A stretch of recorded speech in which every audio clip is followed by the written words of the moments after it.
You are a chef and you're planning to apply for your Australian work permit or migration visa. You might have a lot of questions in your mind, not just about the visa, but also the other areas, including what kind of visa you can get through and how much you can earn and what kind of expenses you need to cover, whether you can take your family. These are the questions we're going to cover in this particular episode. This is brought to you by Baasu Consultants, a pioneering organization help thousands of candidates to secure their successful visa. Let's get to the video. One of the recent great news for every cook and chef is about the minimum wages has been increased from $53,900 to $70,000 per annum. Plus is about 11% superannuation, which take you something close to around about $78,000. One of the aspects which you need to keep in mind, a business will pay you that kind of a salary.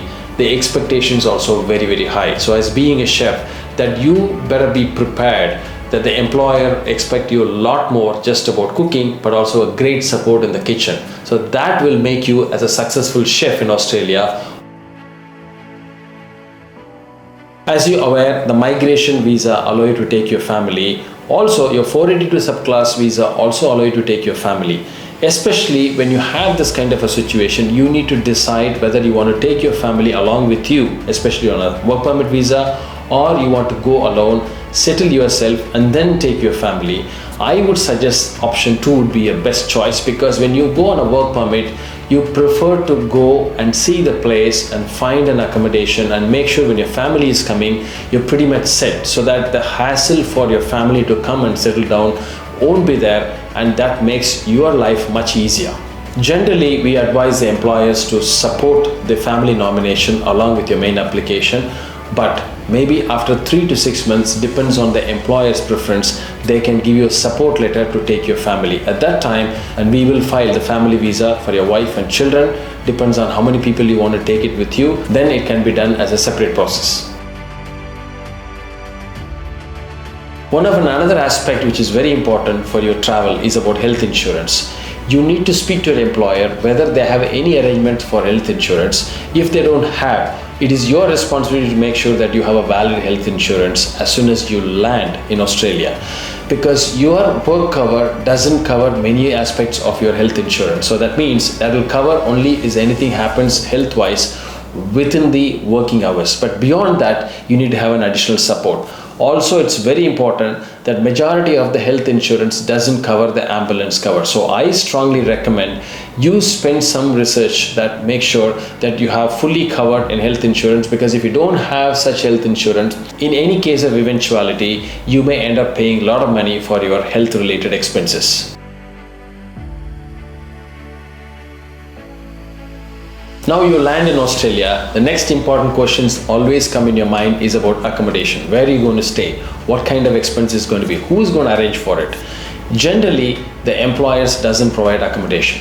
If that's the case, that's your responsibility to find an accommodation, but many employers will assist you to find an accommodation, but of course, you pay for their expenses. Usually, if they have already a company accommodation, obviously you pay for that accommodation, you stay with them. My advice is you need to budget something between $100 to $150 per week. Depends on the city and the region you're going to stay, and that is mandatory for you to budget, because a decent accommodation with a good room for you to stay will definitely takes about $150, which is about $600 per month.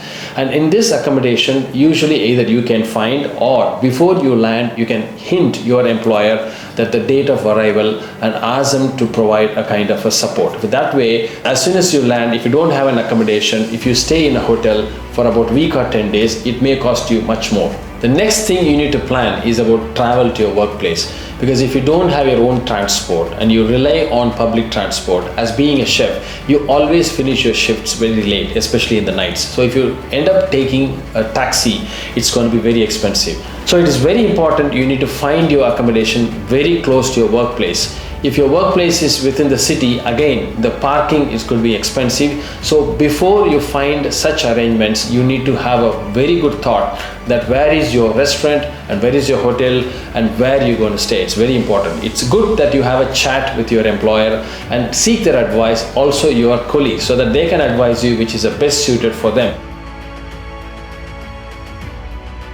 Once you have a family landed in Australia, one of the very important aspect is children's education. As soon as you got your family, you need to make sure you need to identify the right school. There are two kind of schools, public school as well as for private schools. The public schools are more cost effective, but still you need to pay for their entire education because you are not a permanent resident of Australia. So that means you have to bear all the expenses, not just only the tuition fees, also the other related expenses. So that way, that one is where to find the school. It's very important that you can't rely on travel. So you need to find the school either close to your accommodation or your workplace. That way, an easy pickup or drop can be coordinated.